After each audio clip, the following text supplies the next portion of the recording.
Hey, and welcome back to the Friday Five. We're a little less than a week away from Christmas, so happy holidays to everyone.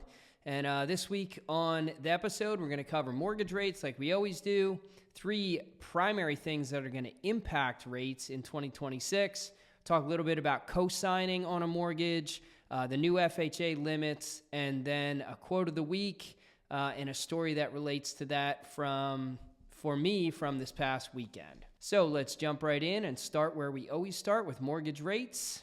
Again, these are national averages from Mortgage News Daily. VA 30-year fixed 5.89%, FHA 30-year fixed 5.88%, conventional 30-year fixed 6.25%, conventional 15-year fixed 5.75%, and then that conventional 7-year ARM 5.82%.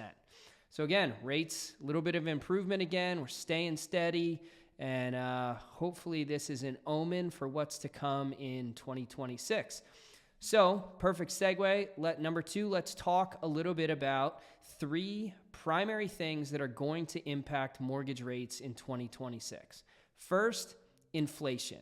If inflation stays high, rates are going to stay high. But if we continue to see inflation reports that come in cooler, lower than expected, rates will continue to improve. So lower inflation equals lower rates. Second, the Fed.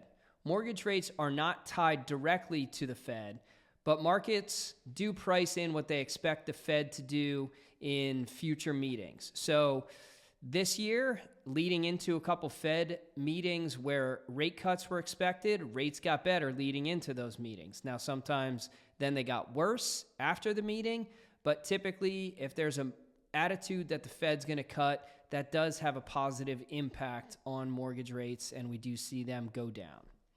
And lastly, the jobs market. When hiring is strong and wages are rising, it can keep inflation elevated, which puts upward pressure on mortgage rates.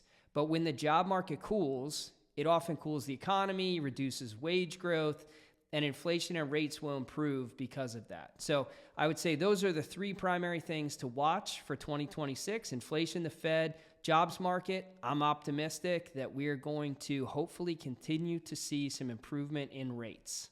Number three, let's talk about what it means to co-sign on a mortgage. So big picture, it means you're legally obligated and responsible for paying the mortgage. No different than the primary borrower or the occupying borrowers on the loan. You'll need to be at closing to sign the mortgage docs. The mortgage will show up on your credit report as one of your debts. You will see payment history on your credit report as well, which means if the borrower's late on a payment, the primary borrower, then you're late on a payment, and it's going to negatively impact your credit score. And if the primary borrower defaults, then you're in default. And if it goes to foreclosure, you have a foreclosure. Co-signing can be a great way to help a friend or a family member buy real estate, but I would encourage you to be very careful in who you choose to co-sign for.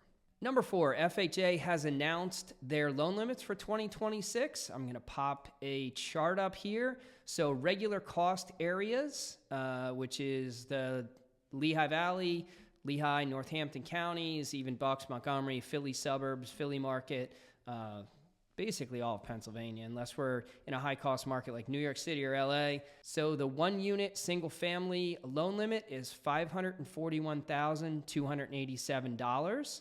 If you are in a high-cost area, then the limit goes up to $1,249,125. And then it's also tiered, so if you're buying a 2-unit or 3-unit or 4-unit, the limits are higher. So those are the FHA limits for 2026. And lastly, quote of the week. This is not attributed to any specific person, but you'll hear it a lot, especially in the athletic or endurance community. People will say, just show up. And I have a story to tell from this past weekend. I was signed up for a 25K trail race at Blue Marsh on the trails there. Beautiful place to run. And it was this Sunday. Well, it snowed about 6 inches Saturday night into Sunday. My buddy Dave was signed up to do the race as well, and we were texting back and forth. And I think neither one of us really wanted to pull the plug on it. But we were both kind of like maybe apprehensive, not scared to do it, but just kind of like, who knows what's going to happen. But ultimately, we decided to go. We did the race, and man, it was a blast. We, ran through 16 miles of snowy, beautiful conditions. It was cold, but not too cold, and I certainly do not regret just showing up. So sometimes when you're not sure if you should do something or want to do something, a lot of times it's laziness. I'm sure it was a little bit on my part where it's like, maybe I'll just sleep in, drink coffee with my wife instead. But I am super thankful that I decided to just show up, that Dave encouraged me to just show up. And we had a cool experience that we do not regret at this point. So thanks for watching. If I can help you in any way, please reach out. Happy holidays to you and your family.